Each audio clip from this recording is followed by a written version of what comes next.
என்ன திரும்ப சொல்றீங்க? எனக்கு சுகர் வந்தாலும் பரவாயில்ல, கேன்சர் வந்தாலும் பரவாயில்ல, தலைமுடி கொட்டினாலும் பரவாயில்ல, சொறி சிறங்கு வந்தாலும் பரவாயில்ல, படம் வந்தாலும் பரவாயில்ல, 45 வயசுல இதெல்லாம் வந்து நான் செத்தாலும் பரவாயில்ல, என் பிள்ளைய அதே மாதிரி சாப்பிட்டுன்னு சொல்றீங்களா?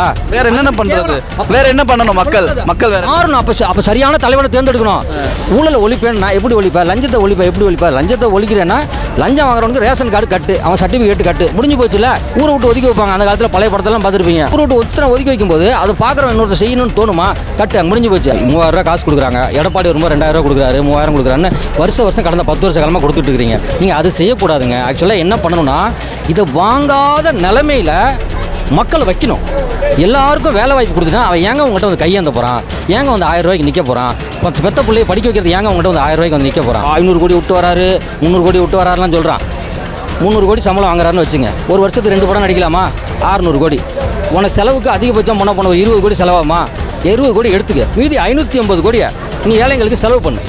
இந்த ஏரியை நான் இந்த வருஷம் தூர் வரனேன், அடுத்து அந்த குளத்தை வெட்டினேன், இந்த கம்மாயை வெட்டினேன், இத்தனை ஏழைங்களை படிக்க வச்சேன், இவங்க பேருக்கு நான் வந்து இது ஹாஸ்பிட்டல் கட்டி கொடுத்தேன், நீ சொல்லிட்டு வா. 15 வருஷமாக ஒரு நாள் கூட உடம்பு சரியில்லைன்னு ரெஸ்ட் எடுத்து நான் பார்த்ததே இல்லை. 1.5 மணி நேரம் 2 மணி நேரம் மேடையில் பேசுகிறாரு, தண்ணியே குடிக்கிறது இல்லை. அந்த குடிக்கும் 1.5 மணி நேரம் பேசும்போது வாயில் தண்ணி ஊற்றுவாங்க, தொண்டை கைது எனக்கு இப்போ. ஆனால் அவர் ஒரு நாள் கூட தண்ணி குடிச்சதில்லை. மழை பெஞ்சாலும் பேசுகிறாரு, வெயில் அடித்தாலும் பேசுகிறாரு.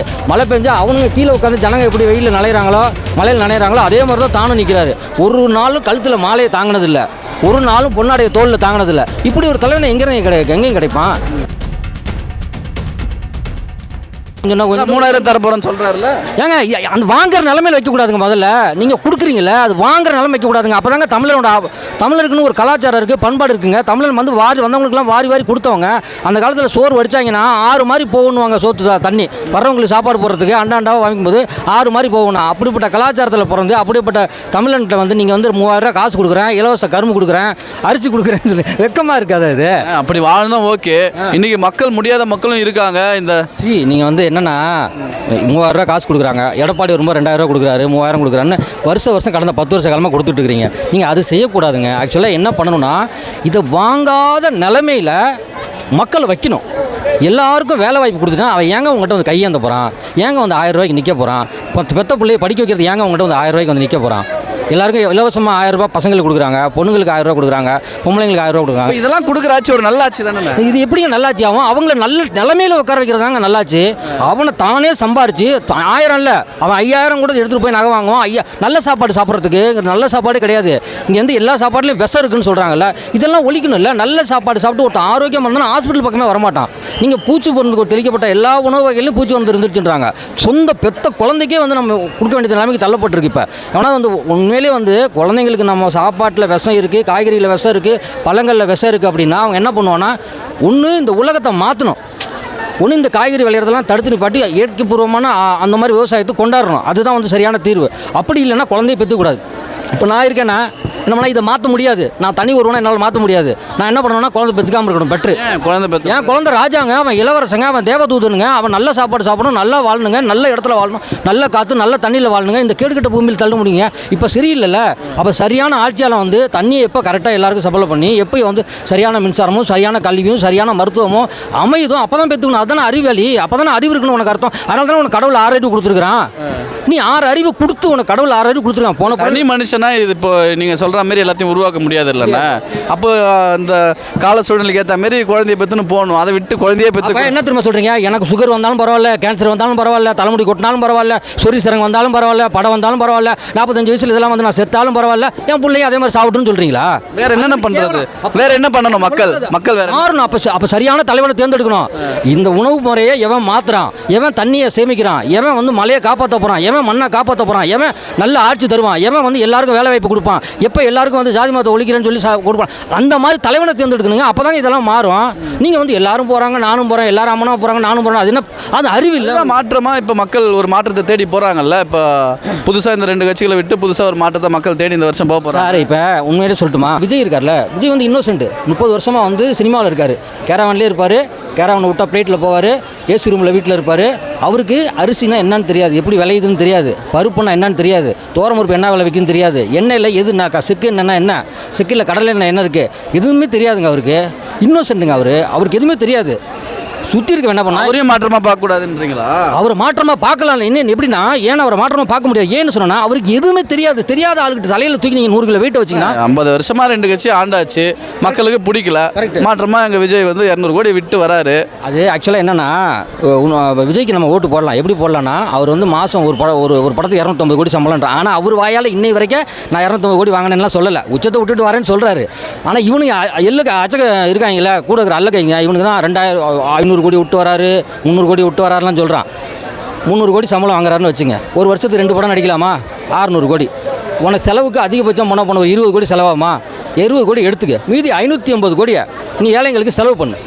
இந்த ஏரியை நான் இந்த வருஷம் தூர் வரனேன், அடுத்து அந்த குளத்தை வெட்டினேன், இந்த கம்மாயை வெட்டினேன், இத்தனை ஏழைங்களை படிக்க வச்சேன், இவங்க பேருக்கு நான் வந்து இது இப்போ ஹாஸ்பிட்டல் கட்டி கொடுத்தேன், நீ சொல்லிட்டு வா.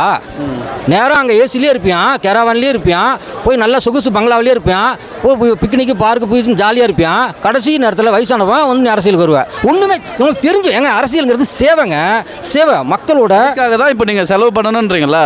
பண்ணலனாலும் என் சம்பளத்தையே விட்டுட்டு வரான்ல ஏங்க. அப்படி இல்லைங்க, முதல்ல சேவை மனப்பான்மையோடு வரணுங்க. அரசியலுங்கிறது சேவை மனப்பான்மை. அரசியலுக்கு தெரிஞ்சு வா, அரசியல் புரிஞ்சு வா, அரசியல் அறிஞ்சு வாங்கிறதுலாம் இல்லை. அரசியலுங்கிறது சேவை, மக்களுக்கு நல்லது பண்ணுறது தான் வர்றது. மக்களோட குறைகள் என்ன, மக்களோட எண்ணங்கள் என்னங்கிறது முதல்ல தெரியணும்ல. மக்களுக்கு என்னென்ன பிரச்சனை, வாதியார் போராடுறான், மருத்துவ தொழிலாளர் போராடுறாங்க, இப்போ நீங்கள் கார்பரேஷன் தொழிலாளர் போராடுறாங்க, போக்குவரத்து தொழிலாளர் போடுறாங்க, எல்லா போராட்டம் ஸ்டாலின் ஐயா சொல்கிறார் 1 லட்சம் போராட்டத்துக்கு நான் வந்து அனுமதி கொடுத்துருக்கேன்றது ரொம்ப வெக்கக்கேடான விஷயம் தான் அது. 1 லட்சம் போராட்டத்துக்கு நான் அனுமதி கொடுத்துருக்கேன்னு சொல்கிறேன். அந்த 1 லட்சம் போராட்டம் எதனால் நடக்குது, அந்த குறையை எப்படி நம்ம தீக்கணும் அப்படிங்கிறது தான் சரியான வந்து ஒரு முதல்ல செய்ய வேண்டிய வேலை. அவங்க செய்யலை. அந்த பிரச்சனையெல்லாம் இருக்குல்ல, இதெல்லாம் விஜய்க்கு தெரியுமா? ஏன் தெரியாது? ஒவ்வொரு மாவட்டத்திலையும் போய் இந்த பிரச்சனை அந்த பிரச்சனை பேசிட்டு வராரு. ஓகே, இப்போ இந்த விஷயம்லாம் அவருக்கு தெரிஞ்சிச்சுன்னா, இப்போ நான் பேசுகிறேன்ல 10 நிமிஷம் நான் பேசுகிறேன்ல, அப்போ இதெல்லாம் தெரிஞ்ச அவர் ஒரு அரசியல் கட்சிக்கு தலைவர், படித்தவர், முதல்வர் ஆக போகிறேன்னு சொல்கிறவர், இந்த பிரச்சனையெல்லாம் பேசணும்ல மேடையில். பேசிகிட்டு இருக்காரு. என்னத்த பேசுகிறாரு? ஏங்க நான் பார்க்காதையா இருக்கேன், 10 நிமிஷம் பேசுகிறாரு, பார்த்து பேசுகிறாரு, எழுதி கொடுத்ததை. ஏங்க ஒருத்தனுக்கு உள்ளே இருந்துச்சுன்னு வச்சுங்க, உள்ளே இருந்துச்சுன்னா அப்படியே வெளியே வருங்க. நீங்கள் எழுதி கொடுக்கணும், சொல்லி கொடுக்கணும் அவசியம் இல்லைங்க.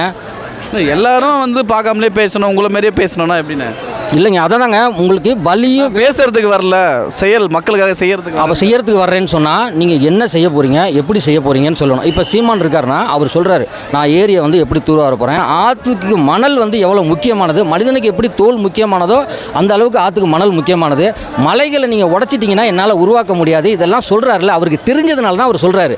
உங்களுக்கு அது தெரிஞ்சிச்சுன்னா நீங்கள் சொல்லுவீங்க, உங்களுக்கு தெரியாது, அதனால தான் நீங்கள் சொல்ல மாட்டீங்க. முதல் சொல்லும் போதும் சீமான் அவர்களை உதாரணமாக வச்சு பேசுகிறீங்க, இப்போ சொல்லும் போதும் அவரை வச்சு தான் பேசுகிறீங்க. இப்போ மாற்றம் பண்ணும்போது விஜயை பார்க்காதீங்க, இவரை பார்க்க சொல்றீங்களா? சீமானை?